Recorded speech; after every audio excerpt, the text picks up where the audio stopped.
Okay, the Queen of Quirky. What you get if you cross the life and soul of the party with an insecure people pleaser. An Irish woman, of course.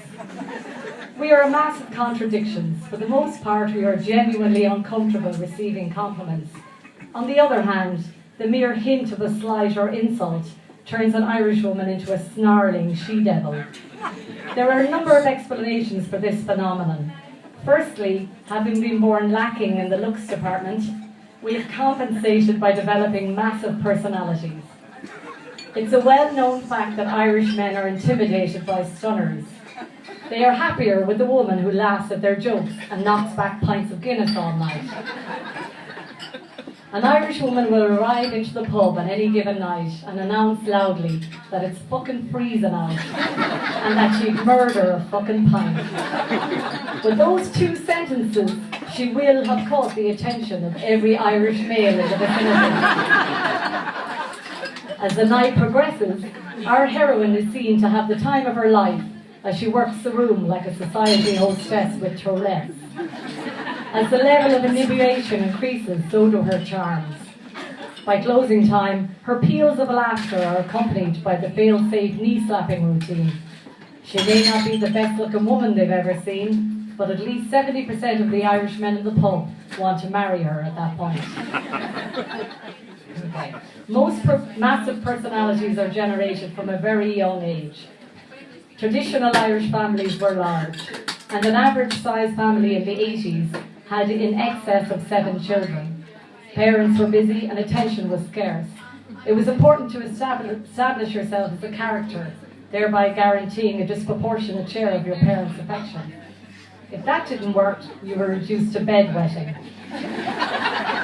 A guaranteed way to become the most celebrated child in an Irish family is to start swearing at a very young age. If an Irish child has reached the age of 3 and has not yet told someone to fuck off, there will be a certain amount of familial concern. Don't listen to this, buddy. Carte blanche for Mario. The inoffensive child may be brought for a hearing test or even a developmental check. There will be a huge relief all round when eventually the slow starter calls Granny a bollocks. Everyone will fall around laughing, delighted with the child. The children's mother will proudly relate the story to her friends and colleagues.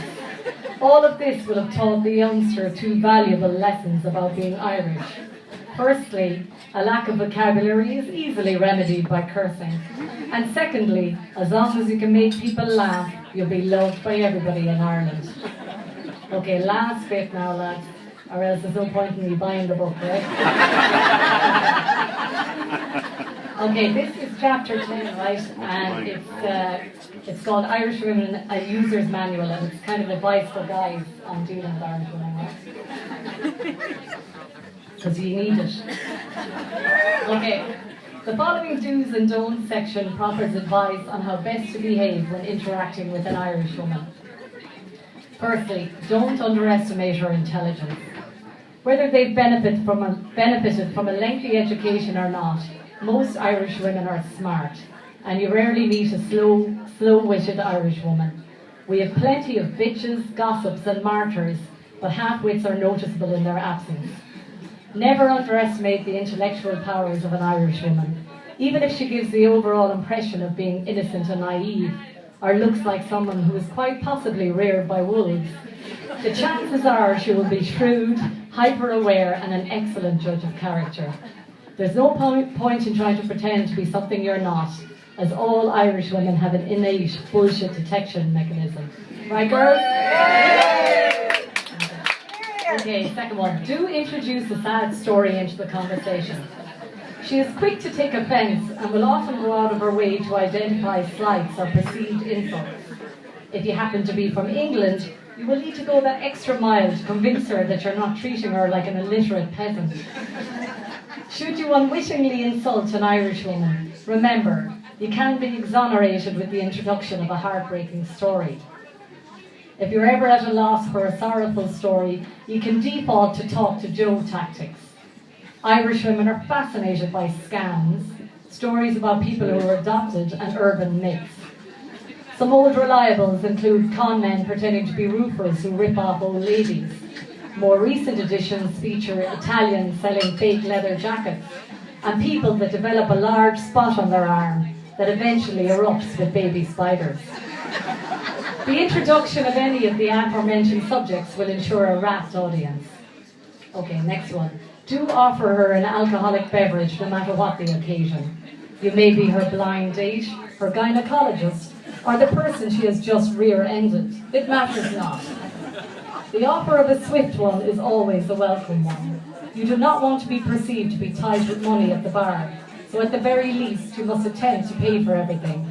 She will never actually let you, and will always insist on paying her way, but will be furious if you don't offer.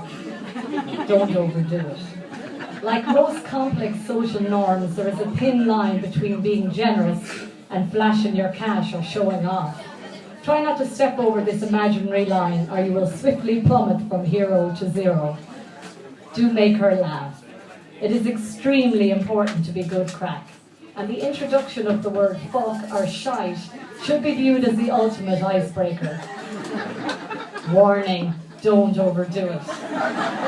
Don't go overboard on the swearing or the hilarity, as you don't want to come across as a fucking idiot. Use her level of profanity as a guideline. Being talkative is a plus, but the Irish woman should drive most of the conversation. Reciting lengthy, detailed descriptions about any topic is a no-no. She is far too busy to stand around listening to you all day. Should you find at any given point that her eyes are starting to glaze over, introduce the topic of a recent holiday. Recounting how you paid far too much for your flights and accommodation should bring you back from the brink. Okay, last one. Do not make fun of the Catholic Church. Many Irish women feel the need to play down their beliefs and any religious practices they engage in for fear of being ridiculed by their peers. This has resulted in a phenomenon known as closet Catholicism. To be on the safe side, you should desist from blasphemy and limit any references to paedophile priests and Bishop Eamon's progeny. If on a Saturday night out you are lucky enough to hook up with an Irish girl and have a crazy night of debauchery, don't be surprised if she magically transforms into a practicing Catholic on the stroke of 10:30 the following morning. By and large, most Irish women will limit their religious practices to the bare minimum requirements, such as only attending Mass on the day of a wedding, funeral, Holy Communion, confirmation, or a baptism, thereby earning themselves the dubious title of sacrament whores. Finally, there's a bit of a ooh through the crowd there, little overstep the mark there. Anyway, we'll move on. Finally, never slag off St. Anthony, as he's been known to pull out all the stops for even the most lapsed Catholic. That's it, guys. Okay, one more thing I want to say. This book is dedicated to a very special Irish lady who passed away this day 2 months ago. And I want you all to raise your glasses with me and remember her. To Sarah Monaghan. Thanks, guys.